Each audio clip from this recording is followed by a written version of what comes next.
Okay, so for the reason we're all here, how to find abandoned homes in Japan in 2024. We've got two awesome guest speakers today, Take joining us from California and Joey, who is here in Tokyo. Joey graduated from the University of Cambridge. He is bilingual in Japanese, which makes him perfect for buying homes here in Japan. And he is also a software engineer. Joining him today is Take, co-founder and partner of AkiyaMart. They are investing, renovating, and automating operations with vacation rentals in Hawaii, Montenegro, and Japan. Take is a super host and also a certified sake specialist. So I am super excited to learn about what they're doing here in the Japanese market, and I am going to hand it over to them. Give me 1 second Okay. to stop sharing. Oops, sorry. Thanks, Ritarsha. Okay, let me share my screen here. Can you guys all see this?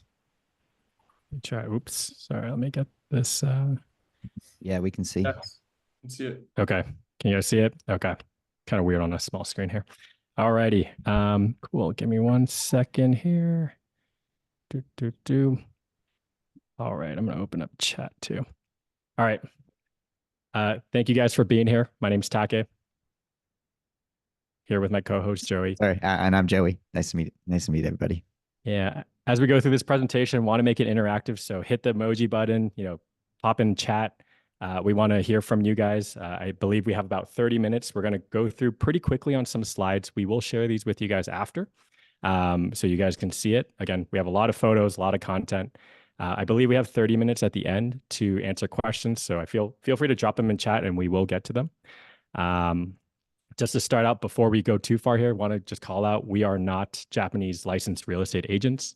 We're two friends who've done this and have been researching the space, I guess, every day for the past year. So take everything we say with a grain of salt, do your double checking. But yeah, we're excited to be here today and I'll get this show kicked off here. All right, Joe, you want to start it off? Sure. Who are we? So me and Take, friends first. So we both attended college here in Tokyo back in 2010, I believe, and became good friends. Life took us away from Japan for a little bit, but we remained friends, traveled together a lot, and entered kind of the tech world in the US. Had been doing that for about 10 years and kind of ended up in a place where neither of us could, we were both working tech jobs, making some money, but we were also spending that money, at least, sorry, I can't speak for Take. I was spending the money kind of as fast as it was coming in, but ended up in a situation where I couldn't afford a home. I spent 10 years in New York City and kind of at the end of that had nothing really to show for it. So kind of took a step back from that and started looking at what was next for me in life. Met up with Take and we had a really good, we traveled together again, had a really good trip. And around that time, we both had been seeing the cheap property in Japan advertised on Instagram and other places online. People were talking about it, YouTube. And that got us excited. For me at least, I went to high school in Japan as well. So I did high school and then 4 years of college here. I was personally looking for a way to spend more time in Japan each year going forward in life. There was something that had been missing from my life throughout the time that I lived in the States. And those two, maybe three things in my life kind of came together again. Japan, not being able to afford a home, and just looking for a change in my life. And we decided to, pool what little savings I did have and buy something, not think too hard about it. We were both aligned on this goal of spending more time in Japan. And we started looking at property online, and we split the cost of a house in the southern island of Kyushu in Japan in a town called Beppu. There's a picture of us with the thumbs. Two of those photos there are of the house in Beppu, hot spring town. If anybody's ever been there, apparently there's more gallons per minute of hot water flowing out of the hills there than anywhere else in Japan. And I can attest this. Some of the hot springs there are amazing. Take, anything to add? Yeah, Joey nailed it. Again, we've been friends since back in college, 2010, when the dollar to yen was like $1 to 75 yen. So come a long way. And I think someone has mentioned that the currency is helpful in when purchasing in Japan now. Want to emphasize what Joey said. You know, we did these purchases completely remotely. We had followed Cheap Houses Japan, seen a lot of the cheap housing in Japan. So a lot of you guys have an advantage of being on the ground. We did this completely remotely when buying. I think the big thing, and we'll talk about it more, is, you know, we decided just to like, F it, let's go for it. You know, I think there's a lot of reasons not to do this, but there's also, I think, a lot of reasons to do it. So I think my biggest takeaway from this experience has been, you know, you got to take a risk and just go for it sometimes.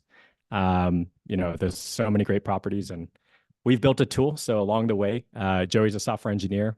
We had been going through a lot of Japanese sites. I can read Japanese okay, but we're not great at Japanese. Kanji is really hard. If you guys have seen Japanese real estate websites, they're pretty hard to look at as a foreigner. So I'm a California real estate agent. So I spend a lot of time on Zoom and Redfin, or sorry, Zillow and Redfin, that we decided, hey, Joey, can you make like an English version of, you know, the Japanese websites like Zillow or Redfin? So Joey went to it. We actually found, we recently bought 2 properties. So we found both our properties on AkiyaMart. We'll do a quick demo later. It is kind of our search and discovery tool we've created, and hopefully you guys can use it. If you can't speak Japanese, it's probably, we're trying to be the best foreigner-friendly Japanese real estate site. So we'll go ahead and continue on. Today, we're going to cover a couple things. We'll give you a quick idea of the houses we bought in Japan. Then we're going to give you a quick tour of AkiyaMart, the website, and then also lastly, and with our buying process. Again, note all of this, take it with a grain of salt. We're just 2 regular dudes and friends who have done this. We're not super crazy qualified or backed by a lot of capital. This is just kind of something we've been doing in our passion. So, okay. I'll start this one off, Joey. This is our house in Beppu. Joey kind of mentioned it. Hot spring capital of Japan, down in southern kind of Kyushu. Joey really wanted something that was warm because he's in Nova Scotia, Canada. We're both surfers, so we actually went down to Miyazaki initially to kind of check out the scene, but we actually love Beppu. We found out it had a lot of characters, and we love onsen. So we decided to buy this house you can see here. This is like one of the first days we purchased it. I'll go ahead and scroll through some more stuff here. We have some quick stats on kind of how much we bought it. We bought it for $42,000. It's about a 1,200 square foot lot with a 1,000 square foot building, built in 1977. You can see the floor plan here. This is a pretty standard floor plan. Maybe some of you guys are living in houses like this. Joey, anything to add on this? Yeah, just one thing in case anybody has questions about immigration visas later. Maybe this group is not the right group, but in case anybody does, the bottom floor, the green sort of ear coming off the top there, the green room, that one we're turning into a home office specifically for the purposes of a business manager visa. And if anybody has questions, I can go into more detail there. Yep. And we bought this on a tourist visa. We are still on tourist visas. We bought this house completely remotely with the help of our agent, and we'll kind of talk about it. If you guys are also remote, how to do that. Here are some quick photos. This is what it looked like during and before. We had a squatty potty. Took a little time to get used to here. You can see Joey installing lights one of our first days, and we had a lot. We tore down some walls ourselves, but yeah.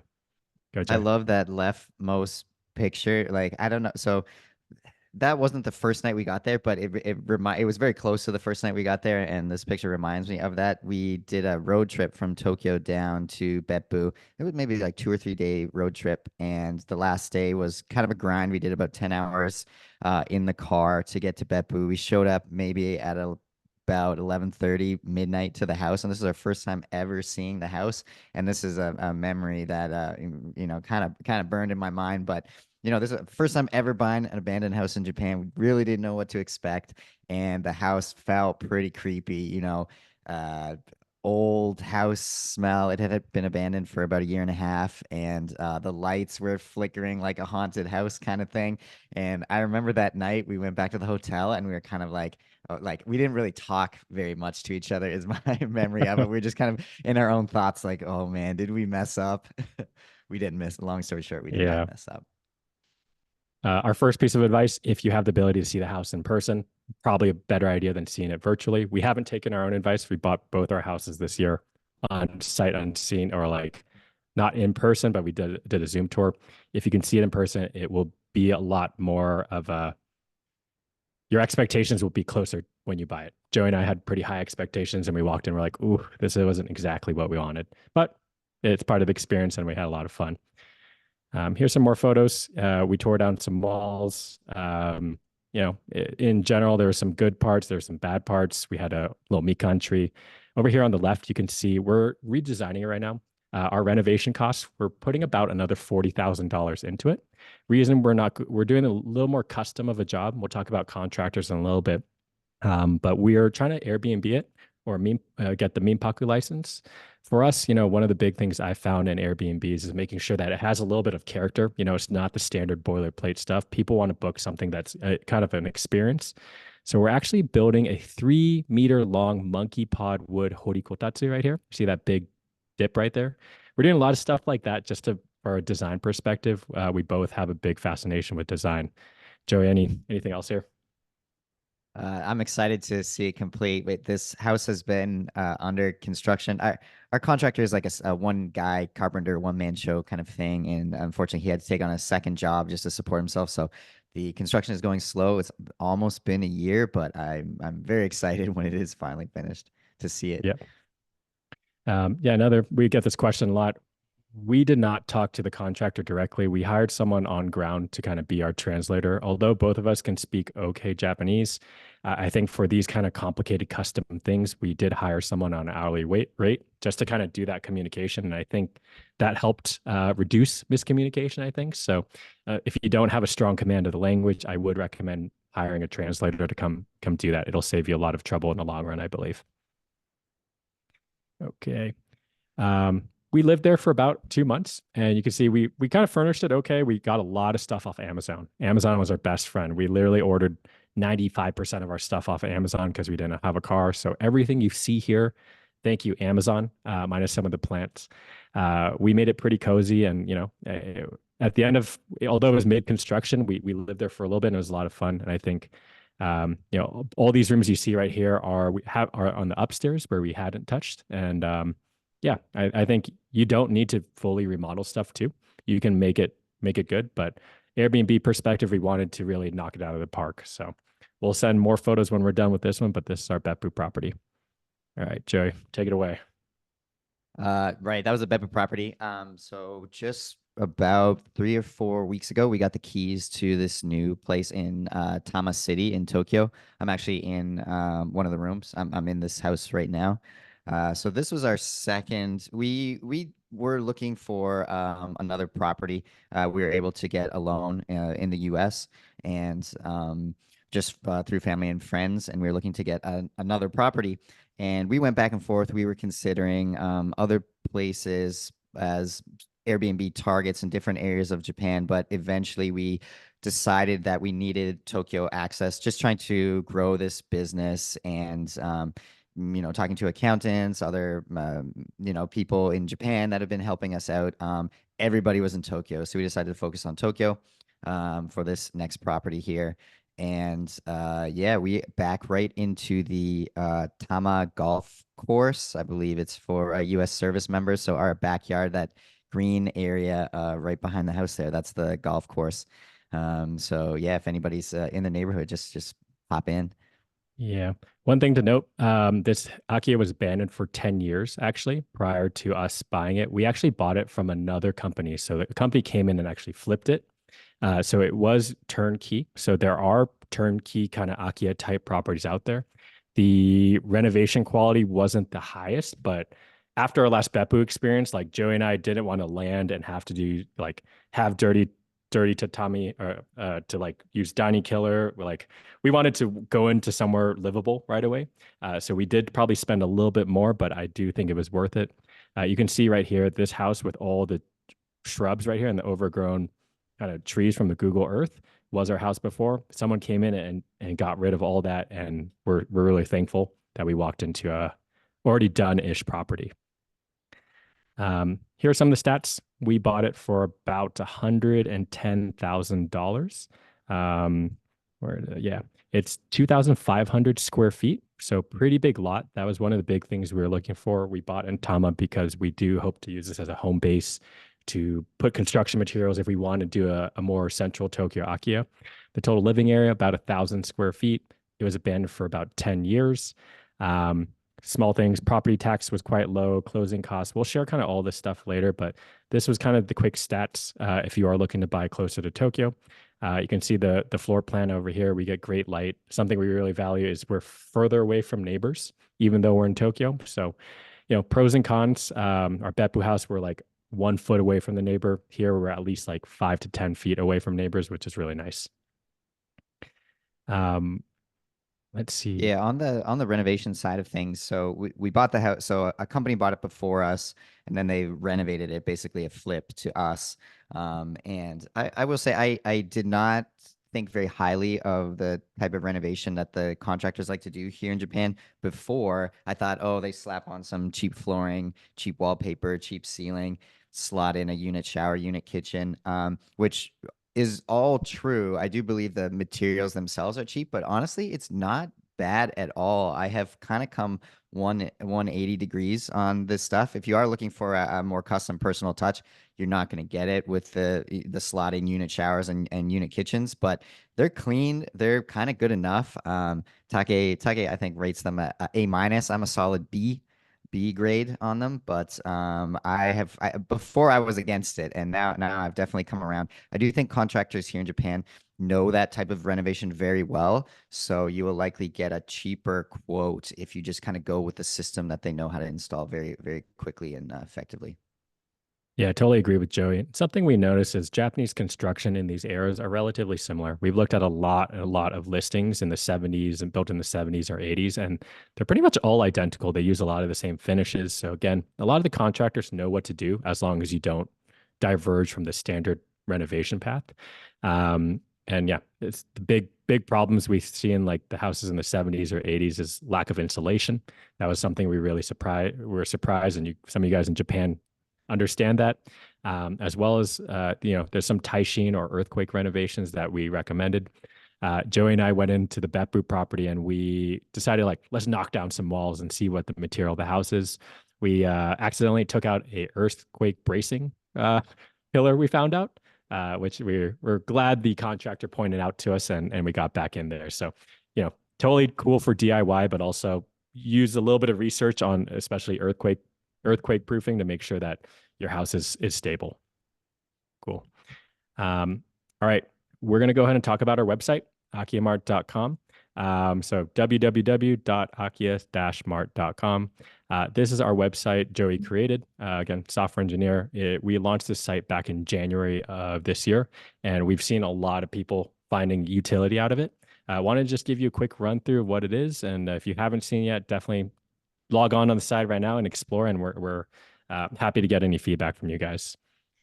All right, Joey, what do we got here? Sure. So this is the main map view. Again, heavily inspired by Zillow, Redfin, some of those other websites. They're just so much nicer to use, in my opinion, than any of the Japanese real estate websites. I have my own opinions on why Japanese internet is stuck in the past, but I'll leave that for another time. Really, what we tried to do is bring the modern Western real estate website experience to Japanese real estate. So we've got a great map view here. We've got a ton of filters. We're still adding more filters to help people buy their property, but we've got all the main ones now: prices, square footage, if you're interested in condos or homes, the age of the building, etc. Some of the new ones we've got on the roadmap is zoning, specifically for Airbnb. If you're there, so the Airbnb rules in Japan are extremely complicated, and we're hoping to simplify that a little bit by having a zoning overlay and also potentially hazard maps as well. There are some areas in Tokyo that we've been advised against looking at, specifically because of flooding. Kotoku, if anybody's interested, that was the neighborhood we were advised against. And actually, if you look at prices in Kotoku, they are a little bit cheaper because of that. So we're hoping to add those filters coming soon. You can search, use the search bar here, our podcast button as well. Anything else, Take? Yeah, other than that, we'll talk a little bit about, you see some of these dots are a little grayed out. in order to keep the website running, we do have a subscription plan. We'll talk about that in a second. But yeah, we really try to make this very similar to Zillow or Redfin, very simple. So you can either scroll on the map, you can look on the side. Definitely look at this all filters button. We have a lot of useful filters. My favorite ones are days on market. I love seeing the new listings. We have about 3,000 to 4,000 new listings, I believe, a day. So we're pulling this quite frequently. Hold on, my favorite filters, just because I think I got a good filter set. I like the cheaper properties. I do like under 50,000, and then I set the age of the property to older. And I think that you see some really cool like castle-like ones or interesting structures. So I like the age filter. Yeah. We recommend use both the filters, also scroll on the map. We also we're both surfers, so we always look for stuff like close to the ocean, so that's one of the big motivating factors for us. But yeah, going back to some stats, we have about 400,000 listings. We're not only Akiya. We made this tool originally to log Akiya, but we actually have more than Akiya on there. So things ranging from $1 million to $500 are on the site. Updated daily. The prices, we get this question a lot. We have either prices in British pounds, dollars, euros, Bitcoin, if that's what you're into. We pull this from a live pricing API, so these numbers are updated. So if you check back, a week later, the price might be a little bit different. At the end of the day, we try to make it a really simple UI. Again, looking at Japanese websites put like more information than you need. We try to kind of go like minimal there. One of the big things too is we add Google Map locations. So if you click kind of the address, it'll show where the Google Map location is. Not all locations are correct. We do our best based off what the real estate agent puts in there. So a lot of times there's user error. Sometimes some of the photos are a little off too. So yeah, that's a little bit about. Yeah. Just a little caveat there. I will say that it does seem that so we get the information from Japanese listings, and so if the information was incorrect on the original Japanese listings, we just pull it as is. And I will say that agents do tend to be sloppier in putting their information. The cheaper the property is, which kind of makes sense. So yeah, sometimes there are some discrepancies, but mostly around the cheaper properties. Cool. So we want to just quickly walk you through how to sign up for the free account of AkiyaMart. Make it real simple here. One of the benefits of signing up for the free account is you can save properties. So you don't need to be a pro subscriber, but if you're looking for a cheap Akiya, you want to save them, go and click this upper right red highlighted section, account. From there, pretty simple, create an account down here. And then we want to talk we also want to give you guys a promo code. So promo code is red, white, and blue. This will get you a month off AkiyaMart Pro. High level, in order to pay for the website, we do have the subscription fee. We don't show everyone all listings above $30,000, and some of these filters are also a little bit more expensive for us to run. So at this point, we do charge this fee. So give us a shot. Red, white, and blue will get you a month off. Go ahead and click this monthly section here. If you don't like it, no worries. Feel free to cancel, but we love your feedback. Again, as Joey also mentioned, we are adding some more filters around zoning, hazard maps, and also previously sold. I know Zillow and Redfin have you want to see what sold in the neighborhood last year. We are starting to gather that data, and that filter will be out there soon. Joey, anything from you? I think you got it. Yep. Okay. Promo code is red, white, blue. No red, white, and blue. It's just red, white, blue. Yep. And yeah, we'll send this after if you need the promo code. All right. So you want to talk a little bit about AkiyaMart Direct? Sure. So this is our new service. So Take was just here in Tokyo with me last week. And the whole purpose of this trip was to finalize some details with some bilingual agents here in Japan that we trust and have worked with before. So AkiyaMart Direct is our service to help people actually buy property here in Japan. So what we do is, yes, yeah. I can walk you through this step. So yeah. Cool. One of the big problems with a lot of these cheap Akiyas is, as you may know, real estate agents' commissions are about 3.3% of purchase price plus, I think, is it Gomon or something like that? 6 mon. Okay, Dokuman. Like $400. So if you're looking at a 500, or let's say a $5,000 property, they're spending about 40 hours of their time to only get $500 commission. So we're trying to solve this problem, and I think we have, where we want to make sure that we are incentivizing agents to work on these cheaper price properties, and we'll kind of explain this process here. First off, we do consultations.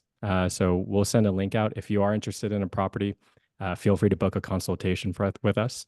With AkiyaMart Direct, we are aiming towards buyers who are interested in purchasing in the next 3 months. We actually operate in a cohort system. So per quarter, we take about 10 to 20, depending on agent bandwidth, clients to make sure that we provide a good service. The whole point of this is to make a very Western experience. As you may know, in Japan, the tech sometimes isn't great. They still use fax machines, floppy disks, things like that. We want to bring that tech and kind of speed and efficiency to this process. So in AkiyaMart Direct, you will not be needing to read any Japanese. You won't be needing to speak any Japanese. We will be setting you up with English speakers, and Joey and I will be supporting along the way to make sure you guys buy a house, hopefully. So step one, AkiyaMart consultation. We'll just do a one-on-one with you guys to discuss what you're looking for. We will be honest, we will turn you away if we don't feel like it's the right fit. When we launched the site in January, we did about 100 free consultations, which sucked, but in retrospect, we learned a lot about, people that wanted to buy. I think for folks who have never been to Japan or just want the cheapest property possible, we wouldn't like to recommend them sometimes, because we want to make sure that the leads we're giving to these agents are quality leads and people that are serious. Yeah. That being Joey, anything? said, yeah, I mean, that being said, we're not against helping someone buy one of the really cheap properties. We helped someone buy a $6,000 property. She just got the keys like 3 or 4 days ago up in Niigata, so that's a real success case for us. She loves Japan. She travels here every year, so she was a good fit for the program. But wild that someone, and it was a lot of land as well. So just I think that's so crazy, a $6,000 house. Yep. So step one, consultation with us. Step two, if we feel like, yeah, you guys are a serious buyer, we will introduce you to one of our AkiyaMart preferred agents. These guys are all bilingual. We have been doing our best to kind of screen some of the best agents that are hungry for, helping you guys out. So we have someone in Hokkaido, we have someone in Tokyo, and we also have someone in Osaka. Depending on what you guys want, we have folks that help with Airbnb, folks that help with renovation, people that'll help you work with land. So we are trying to grow this. So if you actually know any bilingual agents you recommend, please feel free to refer them to us. But the step two is also a conversation with that agent. We say interview because we want to make sure it's a mutual fit for both of you guys. I've worked with a lot of okay agents. I've worked with some great agents. We want to make sure that you guys feel good, both with the language abilities and with the agent themselves before proceeding forward. Joey, anything to add here? Okay. I think you got it. Okay. Number three, we will be sending out, if you like the agent, you want to move forward here, we will send an AkiyaMart fee agreement and an explanation of service. We've referred a couple clients and know there's a lot of cultural differences in Japan versus outside of the world. We've had clients try to negotiate things that were like not negotiable in Japan. So we set out an outline of our explanation of service, exactly what we're going to be doing, what the agents will be doing, just to make it very clear. So before proceeding with clients, we do have them sign this just to make sure we're on the same page. In addition to that, we do charge a $2,000 initiation fee. We give the majority of this fee back to the agent. This is how we kind of figure out how we can pay the agent and incentivize them. At the end of the day, we're not the cheapest. We're also not the most expensive. We paid about $4,000 with an intermediary to get our process started, but we do feel like we've been trying to make a product for ourselves. I absolutely would pay the $2,000 to go through our process in complete English if I were to do it again, and hopefully you guys will feel the same. But there's other ways around this. You can find a Japanese friend to help you do it, but we are just trying to streamline things, and also, again, find an agent that's hungry to help you on your deal no matter the price. Oops, sorry. All right. And then number 4, identify and do virtual viewings. A lot of you guys are in Japan, so you can probably see the properties yourself, but you'll find some properties in AkiyaMart, send it to your agent, and they'll do kind of due diligence for you. So they'll check if you have questions about the roof or the plumbing or XYZ. They will be the liaison between the agent and you, basically. Eventually, when you guys come down to your final properties, they will help you organize a virtual viewing. Typically, they can go out there and Zoom call you in. You will need to pay transportation costs and some minimal kind of hourly rate, but it beats the hell out of it flying to Japan and renting a car and going super far. Both Joey and I viewed both our properties virtually and bought them, and really happy we did that instead of flying all the way here and checking out in person. But pros and cons. Yeah, especially with the building inspection, gives you kind of peace of mind, and then the virtual viewing video, we felt that was sufficient. Yep. After, you do the virtual viewing, and as you want to submit the offer, we can help organize a home inspection. Home inspections in Japan are very, very good. I would say they cost about $500 to $1,000, but you get like a 48-page paper on every small crack in your house. I've seen a lot of US home inspections. They're pretty good, but the Japanese home inspections are like crazy, crazy detailed. So you can kind of rest assured before you close on the property that you know generally what's wrong with it. And between that and the virtual viewing, you'll have a pretty good sense. Number 5, offer submission and negotiation plus strategy session. We want to jump on a call before you make an offer. We've put a lot of lowball offers in, and we burned a lot of bridges. We learned the hard way here. In Japan, if you do drop an offer that's too low, the agent really will walk away from you. We put a couple offers in Tokyo and have a lot of experience here. So we'd love to sit down with you and our AkiyaMart preferred agent before we make an offer, just to kind of come up with a game plan and make sure that we feel good with the offer and it's not too low, it's not too high. Joe, anything here? Yeah, I agree on the burn bridges. That was unfortunate. We went too low a few times. Yep. Number 6, contract signing and settlement payment. Next slide, I'll show you all the additional closing costs, but contract signing wise, pretty standard. Again, you typically give a power of attorney to your agent if you're not able to be there in person. The agent would go Zoom you in, explain the contract, everything you need to know. This is probably an hour-long conversation where they explain everything wrong with the property. Very, very thorough, but unavoidable here. Settlement costs, we'll come over that next slide. And then the last step, step 7, key delivery and utility setup. Part of the $2,000 AkiyaMart direct fee, we will have the agent set up the utilities for you and continue paying them until you do get a bank set up. Or if you already have a bank, you can do this right away. But this is part of the service in that they'll help you with ongoing payments of water, electric, gas, and you just kind of need to send them the money. Okay, let's see. Closing costs. Here's some numbers for you. These are rough estimates here, but we wanted to give you an idea of like what closing costs. If you see a $10,000 house, how much are you going to be paying additionally? 1, we have the AkiyaMart fee. 2, this is the agent commission. 3, closing costs. So the closing costs typically comprise of the shiho shoshi, which is the judicial scrivener fees. This is like a title transfer kind of legal duties. There's things like the stamp duties and a prorated property tax in here as well. These also will differ based off who you use, but these are kind of close to our costs. So as you see, as the cost goes higher, the closing costs get lower. So if you're looking at a $100,000 spot, you can expect closing costs to about 10%. I see a hanko. Yes. So we bought our second property with a business, so we used a hanko. But if you don't have a hanko, I believe we used some kind of like affidavit, and we were able to bypass it with a signature. Okay. Yeah, that closing cost too. That's the one that's the most variable cost here. It can depend on a lot of factors, such as like the road width in front of your house and how much land the house has to the building footprint. I think there's a lot of factors that go into there. So this is a pretty rough estimate, but we had some real estate agents look at these numbers, and generally they agreed. Yep. Yep. These are kind of our best expectations we're trying to set here, but things could be a little different. But generally, we would assume, again, these closing costs are pretty close to accurate, if not conservative. We tried to be a little more conservative with the pricing here.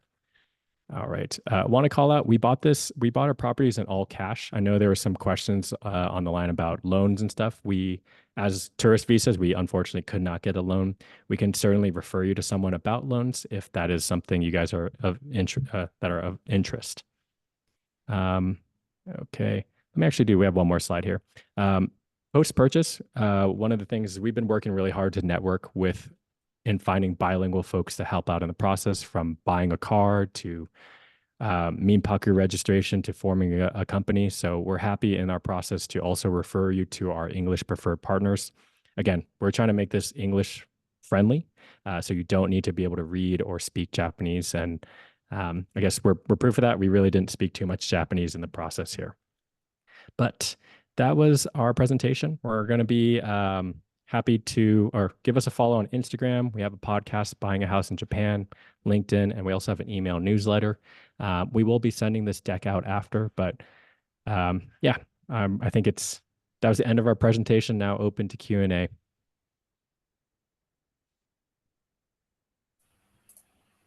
Okay, I'm going to go through the chat and ask some of the questions that were in the chat. So let's see. I'll start from earlier in the conversation, and then Joey or Taka, either one, if you can just jump in. Cool. Sure. So first question, sorry, is that's actually not for you. I'll come back and ask that one later. Do you have to be on a tourist visa to purchase property? No. So you can definitely buy. It's probably easier actually if you're not on a tourist visa to buy property. So I think the tourist visa is then probably most challenging. So if you currently are in Japan, I think things will be easier. I'm going to hop in and steal just a second. The question came up twice. How does it work if you're here? So if you're here as SOFA, you can buy in cash, which is what I did. Or there are companies that will work with SOFA residents now. It's gone back and forth over the past 10 years. So there's a company that will give loan to SOFA who do not have Japanese spouses. There's also a company I know of that will give a loan to a SOFA member with a Japanese spouse. So if you are here as SOFA, there are options to get loans. I advise you, as with all financial transactions, to do your due diligence, to research it, and like Take and Joey said, to find an interpreter that works for you and a translator that works for you so that you understand what you're signing and what you're committing yourself to. Someone asked about what's included in the AkiyaMart consultation, but you guys did an excellent job of describing that.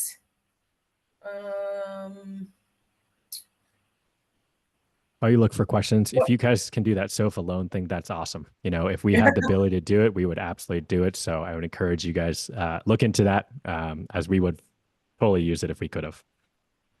Can you expound a little bit on some of the restrictions you ran into with wanting to do short-term rental Airbnb type real estate? Yep. So in Japan, there's a couple different zonings. So 3 types right now. So there's a minpaku. You may have heard of it. It's a new law that was put in 2018, I think, around short-term rentals. High level, it restricts short-term rentals to 180 days a year in many zones. It gets a little complicated. So each municipality has its own specific rules. So some in Tokyo can only let you do it on weekends. Some in Kyoto don't even let you do it during certain seasons. So that's the first one, minpaku. And we have someone English speaking that can help you do that. And we actually have an agent that can help you there. Second is special minpaku. These are certain areas that the Japanese government has designated as like okay for 365 day a year rentals.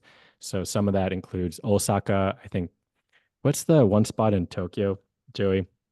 Kotoku, I think is right. There's a couple that has I didn't even know that. Minpaku.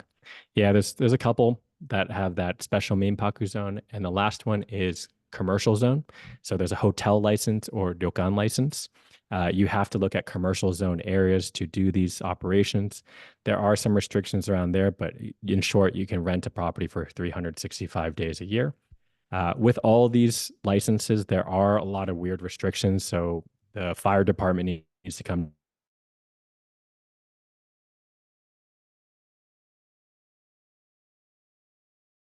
registration process ourselves. I would not recommend it unless you have a lot of time and want to do paperwork. We found 2 folks who can do it for us for, I think, a reasonable fee. I think they charge like 1,000 to 3,000 or something for the whole process to do it in English. But yeah, Joey, anything I missed there? Yeah, I would just totally agree with what you just said. Like, I feel that like I've looked at the online websites, Google translated them to understand the rules around doing a short-term rental, and like I kind of feel like I'm a smart enough person. I don't know how many times it makes you feel really dumb, and I feel like I've tried. I was like, no, okay, I can do this. I can understand. I can just understand the rules. It is so complicated. I feel like I tried 3 or 4 times just to like understand the process and what needs to be done, and I gave up 3 or 4 times. So Taki and I personally were going with Airbnb specialist who knows what to do. They tell us in very simple terms. They're like, you need lights here, here, and here, kind of thing. Emergency lighting here, and we just do what they say, and everything's been going smoothly. A lot of times too, they do need to call the city office. That's my worst fear, having to work on my Japanese to call the city office and ask about law stuff. So they do those calls for you, and I think it's worth it in that alone, just for them to do the due diligence on your behalf. No, I definitely understand. As someone who Yep. speaks conversational Japanese, Scary. medical, legal, real estate Japanese is a totally different ballgame. I mean, we Completely. speak English, and half of us don't understand what our real estate agents are talking to us about, and that's Yep. why we hire professionals. Yep. Another question in the chat: what year did you purchase your first and second home? So we've just started this process about a year ago. So last May we really started the search. So we're quite fresh, but I can honestly say we've been thinking about Japanese real estate every day for the past year. We made our first official purchase in Beppu in October, September, yeah, October we got the September, keys. October. Yeah. It took about 5 months for us to close. Originally we thought that was like how Japanese real estate went. So, but the second time we bought our Tama house last month, that was a 1 month close process. And we're like, wait a second, this can be a lot more efficient. So that's where we kind of worked on AkiyaMart Direct and we'd say average close time is about 1 to 3 months, I think. Feel pretty confident with that timeline. But yeah, we did this all in the past year. And are the two properties now being rented? Are they fully functioning Airbnbs? No. So Neither of them are yeah. at the moment. We're working on it. So the Beppu property still under construction. We got again he's like a one-man show carpenter guy. So it has been going slower down there. He told us end of July, end of this month. And I think it's going to be maybe September in all honesty, but hopefully very soon. And then that one should be pretty close to Airbnb ready. We'll just need to buy some furniture downstairs, and hopefully by end of year, I hope that one will be Airbnb ready. The one in Tama is ready to go. It just really needs to be more furniture in the rooms. So I'm slowly working on that while I'm here. And I have a mountain of there's a room here I'm scared to open. I just so much cardboard from Amazon. Just been throwing it in this room and then closing the door really fast. So I'm a little ashamed of that, but I need to tackle that. Yeah, Tama Hills is a great place to rent. I would recommend checking out stores like Watman's and Second Street for furniture. Oh, good advice. Do you intend to use an outside service to clean and prepare the Airbnb since you all will be overseas? Yeah, absolutely. So I have 4 rentals in Hawaii, and absolutely need a cleaner to go in there and turn over the property between guests, especially if they're back to back. So we have been trialing a couple cleaning services. It's a little hard to find someone who understands the short-term rental cleaning space, but for now, we are piloting a couple folks just to see who's up to the challenge. So we do plan on externally hiring someone. I'm bad at cleaning, honestly. And I think anyone that wants to run a business here, you should be looking at it, finding a cleaning team. And I would recommend trying a couple just to find the person that's the right fit. Another question was, and I just lost it. I apologize. Why did you choose the Airbnb short-term rental market versus a midterm or long-term rental market? In short, returns, I think. I know with tourism growing like crazy in Japan that there's a pretty high need for Airbnbs or short-term rentals. And honestly, it's just my background that I feel comfortable kind of experimenting with this first. We have discussed midterm rentals, and that might be something we consider for Tama because it is a little further away from Tokyo. But in short, we do feel like the returns are higher from short-term rentals. And yeah, I think we enjoy, hosting people and having a good experience in Japan. And I think you get it's very rewarding providing that for a lot of people per year. Question from the chat was, are the contingencies with the home inspections similar as into the US, where if you find major structural or safety issues, you can back out without penalties? I'll let Take, Joey do you- take. Oh, you want me to? Okay, I'll take it.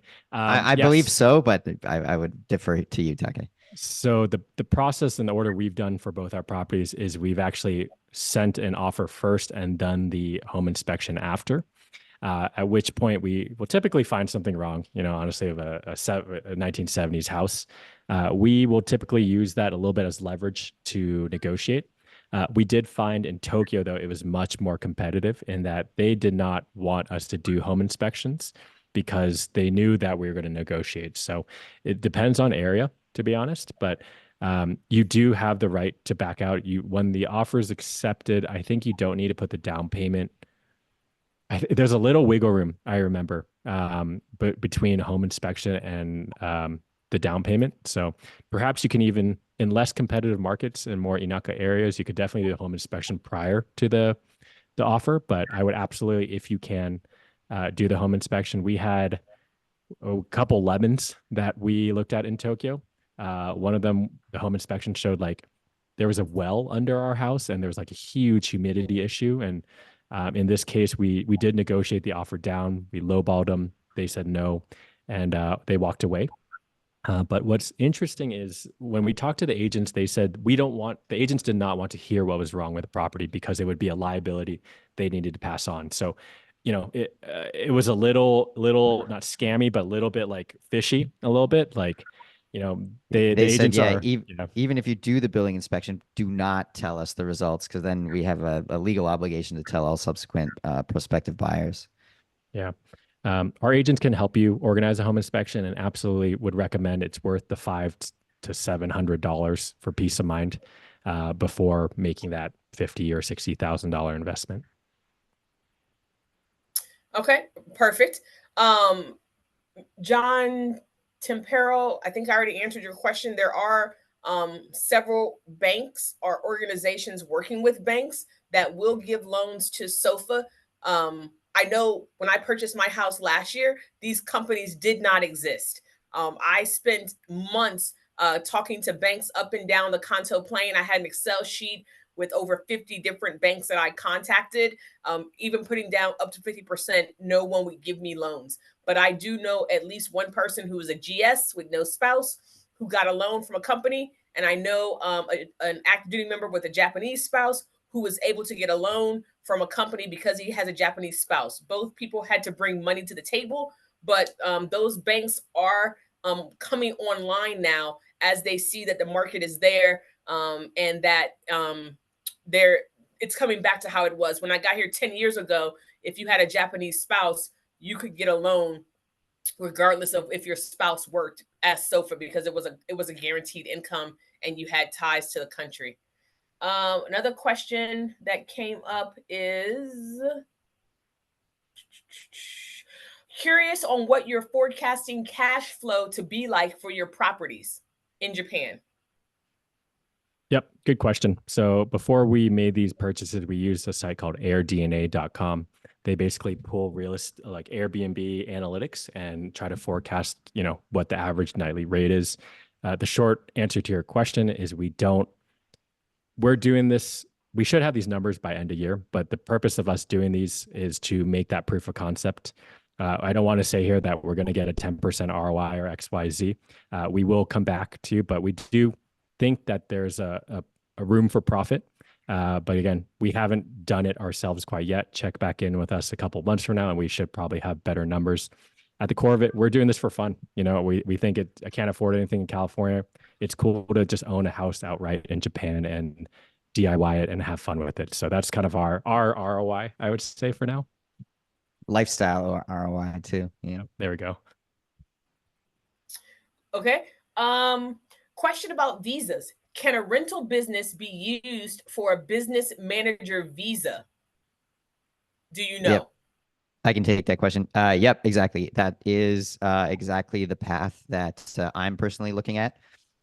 So yeah, directly property ownership in Japan has no effect on immigration status.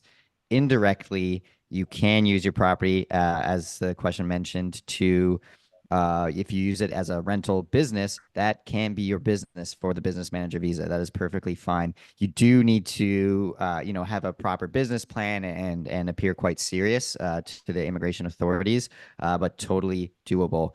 You will find that you need a physical office in Japan. That's one of the criteria for the business manager visas. You can rent an office, a physical office, obviously, or you can do, as I mentioned when we were talking about the Beppu property, we're using one of the rooms in our Beppu house. So it's both the rental property and then one room is going to be the home office for our business. There are the main criteria to use a room in your house as a home office for the purposes of the business manager visa is that you cannot pass through any living space to get to the home office. So very likely you will need to create an external door if there isn't one already, and then, have a path to that door from the street somehow. So what we actually did is just to be safe, we walled off the internal door to this room, and we had an existing external door and we had a path already. We just kind of got lucky there. So that's exactly what we're doing. So indirectly, yes, the house can be used. Directly, it won't have an effect on your immigration status. Yeah. I will also add that if you're going that route, you cannot use a share space like Hello Work or anything like that for your office. You have to have a physical office property, like Joey said. In the comments, someone asked the question, what are the yearly costs for owning a home in Japan? I'll take that one if you don't mind. You've got taxes so here in Japan, you purchase the land and you purchase the home.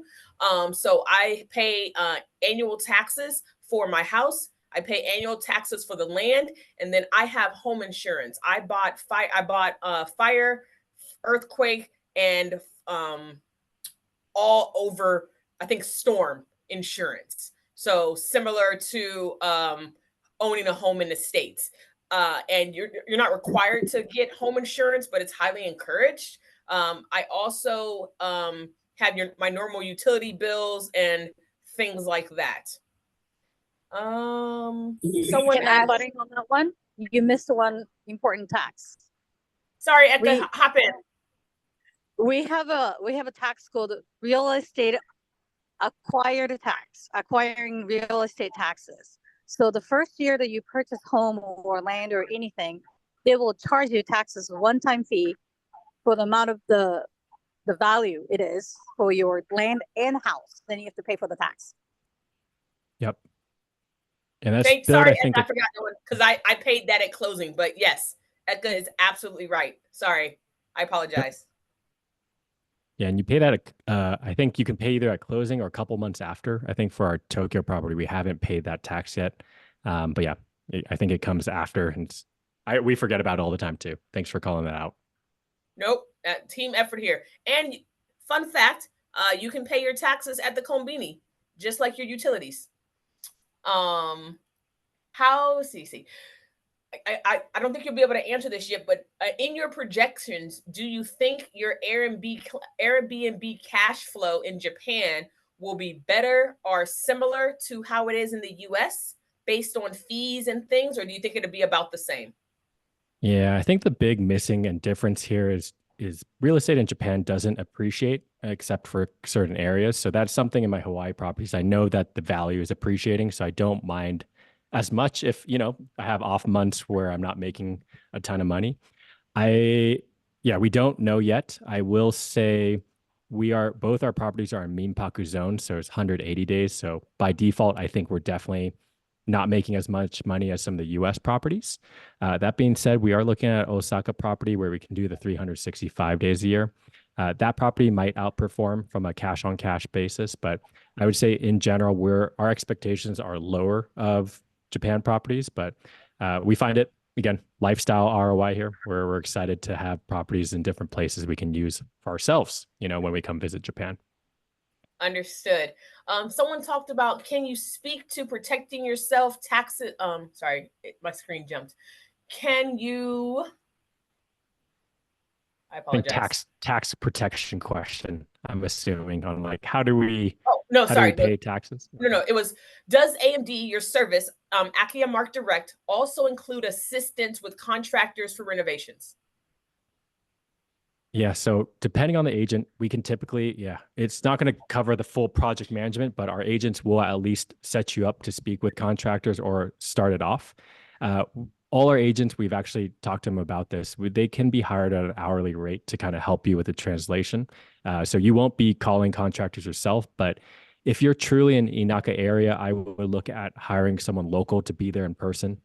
If you're, I don't think our agents will be able to go to your property all the time if it's far away. So, short answer, yes, part of AkiyaMart Direct, we will have our agent at least help you out. We won't leave you hanging here. Depending on the scope of the renovation and how much help you need, there might be an additional cost, but it's pretty reasonable. Okay. It said, how are taxes calculated for a house that is paid in full? I think, oh no, we already answered this. Yeah, we talked about this. So Eka and we all kind of tag teamed on this one. The other question was, how do you protect yourself against hidden costs that might be tied to the property, liens, taxes, or other such things? Yes, the due diligence phase, that'll be discovered by the real estate agent around the same time you're doing the building inspection. I believe these are licensed real estate agents that we're working with in Japan, so I believe that they would look into all the specifics on the property, whether there's liens or any issues. Yeah, and the home inspection too. If you see cracks in the foundation, they could probably help you coordinate. How much would it cost to fix this? So coming in, what to expect. How were you able to get the Minpaku license without residency? Yeah, so we're going through this two services, one guy in Fukuoka, one guy in Osaka. They are able to help us. With the Minpaku, you need to have like a property management company that has like a Minpaku Kandi, which is like a Minpaku license. So they're technically going to be our like Minpaku holders. We're just the owners of the property. So we're basically using them as a property management company. Property management company. Yeah. And they charge around 20% net for the which is pretty good compared to what I've seen in the US. So don't quote me on that now, but that was what we heard most recently. Yeah, and that's a legal requirement in Japan. So there's two licenses that your property gets licensed for the short-term rental, and then you need someone to manage it that has the Minpaku Kanni license. So two licenses in question. And I do believe so Taki mentioned 20% gross. I do believe it's a little bit of net. 20% net. Sliding scale depending on how much work you expect them to do, because I do believe there are some that are just a name on paper, just literally for the license, but don't actually perform the day-to-day property management. We're figuring that process out. How do you intend to move cash between your income earnings for your property and getting it back to the States? Yeah, so we maybe are going about this a little different. We're here for the long run. We're trying to build a business out of this. So we actually created a KK, which is like a Japanese corporation. If you need someone who speaks English to help you make the KK, we're happy to refer you. But we are receiving that cash through our KK and paying Japanese taxes on it.